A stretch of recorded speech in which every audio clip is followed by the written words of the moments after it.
Do you know the old story of the thirsty crow? The one where the clever bird drops stones into a pitcher to raise the water level? For centuries, we thought it was just a fable. A nice little story to teach children about ingenuity. But what if I told you that this story is real? Scientists have tested crows with this exact problem. They gave a crow a tube with a little water at the bottom, just out of reach. Floating in the water was a tasty treat. The crow, without any training, looked at the situation, picked up stones, and dropped them into the tube one by one until the water rose. This wasn't a fairy tale. This was a real bird, solving a complex physics problem right before our eyes. The crow wasn't just randomly dropping things. It understood cause and effect. It knew that solid objects displace water.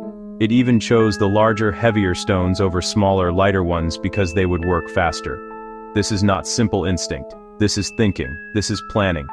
This single experiment opens a door into a world we are only just beginning to understand. For a very long time, we drew a hard line in the sand. Humans had reason, and animals had instinct. We believed their actions were pre-programmed, like little robots reacting to the world around them. An animal builds a nest. An animal migrates south.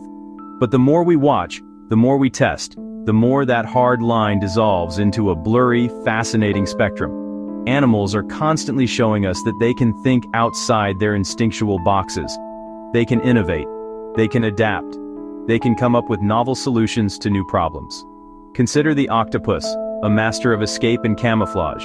An octopus can learn to open a screw-top jar from the inside. This is not a natural problem for an octopus. Its flexible mind and body go to work. It manipulates the lid, trying different twists and turns until it finds the solution. Each arm seems to have a mind of its own, yet they coordinate to achieve a single goal. This is not instinct.